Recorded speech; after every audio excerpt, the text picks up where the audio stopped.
చంద్రబాబు నాయుడు గారి హత్య రాజకీయాలు కానీ అక్రమ అరెస్టులు కానీ వైఎస్ఆర్ కాంగ్రెస్ పార్టీ లీడర్ని కానీ క్యాడర్ని కానీ పిక్క మీద ఎంటికను కూడా పెరగలేదని ఈ సందర్భంగా తెలియజేస్తున్నాను.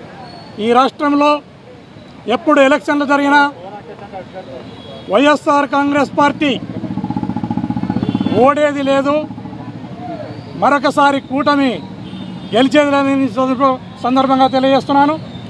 అదేవిధంగా ఈ రాష్ట్రంలో ప్రతిరోజు కూడా ఒక రాజకీయ హత్య, ప్రతిరోజు ఒక అక్రమ అరెస్టుతో ఈ రాష్ట్రాన్ని ఆయన ఉక్కు పిడికిలలో బిగించి ముందుకు వెళ్ళాలని ప్రయత్నం చేస్తున్నాడు. ఆయన చేష్టలకు, ఆయన ఆలోచన విధానానికి నూకలు చెల్లినాయి. ఆయనను ఈ రాష్ట్ర ప్రజలు అసహించుకుంటున్నారు.